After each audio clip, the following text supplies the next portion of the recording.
تہجد میں معجزے کیسے ہوتے ہیں تو جان لو، جب تم اللہ پر مکمل یقین رکھتے ہو اور صبر کرتے ہو، تب اللہ تمہارے لیے چھوٹے چھوٹے ذریعے بناتا ہے، پھر وہی ذریعے تمہیں تمہاری دعاؤں کی قبولیت کی طرف لے کر جاتے ہیں اور تم آہستہ آہستہ اللہ کے کن کی طرف بڑھتے جاتے ہو۔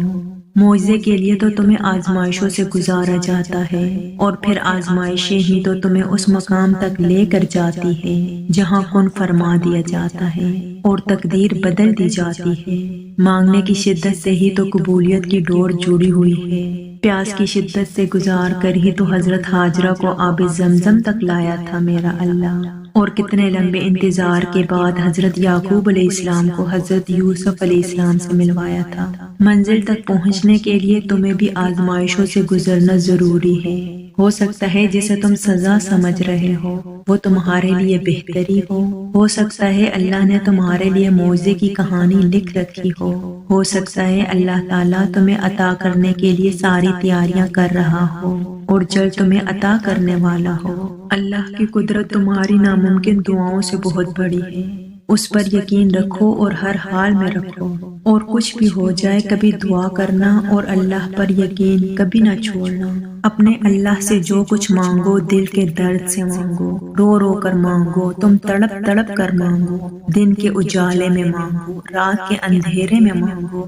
ہمارا رب کریم کسی کو پیاسا نہیں رکھتا، مگر وہ سچی پیاس کا ثبوت ضرور مانگتا ہے۔ آخری تو نہیں مگر سب سے اہم قدم اللہ سے ملاقات کا دعا ہے۔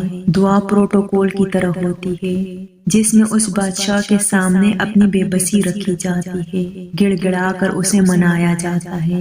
دعا کے ہر حرف پہ انسان اس بات کا اعتراف کرتا ہے کہ تو ہی بادشاہ ہے، تو ہی واحد ہے، تو ہی اول ہے، تو ہی آخر ہے، تیرے در سے آخری امید لگا کر آئے ہیں، تو ہی عطا کرے گا کیونکہ تو ہی بس عطا کر سکتا ہے۔ دعا پہاڑوں کو بھی سر کرنے کی صلاحیت رکھتی ہے اور لکھی ہوئی تقدیر کا ایک ایک حرف بھی بدل سکتی ہے۔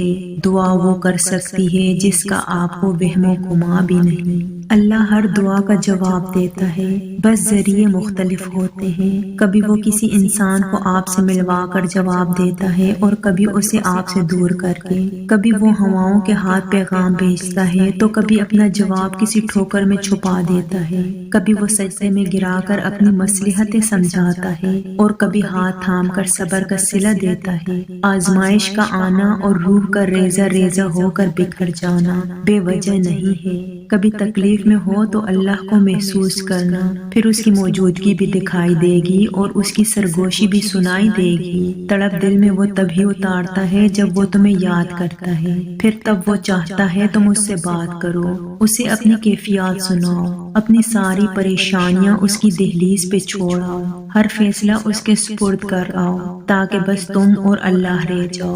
پھر سے مسکراؤ اور سب بھول جاؤ، مٹھاس تو بس پھر اسی کے ذکر میں ہے اور سکون کے لیے تو اس کا نام ہی کافی ہے۔ تم تنہا نہیں ہو، تمہارے ساتھ اللہ ہے، اور جس کے ساتھ اللہ ہو اس کے ساتھ تو کائنات کی رونقیں چلتی ہیں۔ اللہ کبھی بھی انسان کو مایوس نہیں ہونے دیتا، وہ اگر امید کا ایک دروازہ بند کر دیتا ہے تو اس کے بدلے 10 دروازے اور کھول دیتا ہے، لیکن ان دروازوں کو دیکھ وہی سکتا ہے جو یقین کرتا ہے۔ اور جانتے ہو یقین کیا ہے؟ تب بھی آگے بڑھنا جب زندگی تھکا کر گرا دے، تب بھی مسکرانا جب مسکرانے کی کوئی وجہ نہ ملے، اور کہنا تو راضی تو میں بھی راضی، اس چیز کے لیے ہاتھ اٹھانا اور گڑ گڑانا جس کا ملنا ناممکن ہو۔ یہ یقین کی وہ کیفیت ہے جب انسان کا دل چیخ چیخ کر کہتا ہے میرا رب قادر ہے ہر شے پہ۔ جب انسان یہ یقین کر لیتا ہے تو کیسے ہو سکتا ہے کہ پھر وہ دو جہانوں کا بادشاہ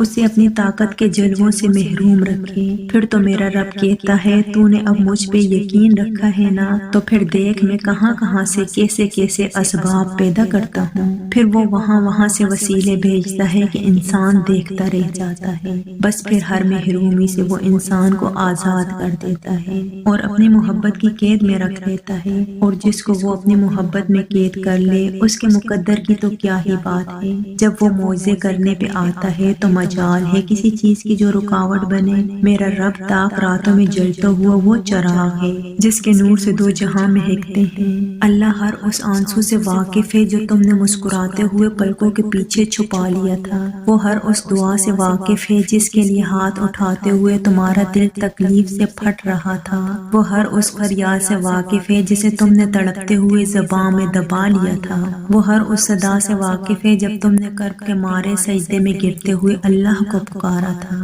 وہ ان راتوں کی وحشت سے بھی واقف ہے جب سب سو رہے تھے اور تم نے آواز کے خوف سے دردناک چیخ کو ضبط کر کے منہ کو ہاتھوں سے دبا لیا تھا۔ وہ ہر اس لمحے کی اذیت سے واقف ہے جب تمہیں لگا تھا کہ تمہیں کوئی سن نہیں رہا، تمہیں کوئی دیکھ نہیں رہا، تب بس وہی ایک تھا جو تب بھی تمہیں سن رہا تھا، دیکھ رہا تھا۔ تم اسے نہیں سنتے لیکن وہ تمہیں ہر گھڑی ہر لمحہ سنتا ہے۔ وہ سب جانتا ہے، بس وہی ہے جو دل کے حال جانتا ہے، بس وہی ہے جو یہ حال بدل سکتا ہے، بس وہی ہے کہ اس کے جیسا اور کوئی نہیں ہے۔ اگر ویڈیو اچھی لگے تو ویڈیو کو لائک، چینل کو سبسکرائب اور شیئر ضرور کیجیے گا۔ جزاک اللہ۔ اللہ تعالی ہم سب کا حامی و ناصر ہو، آمین۔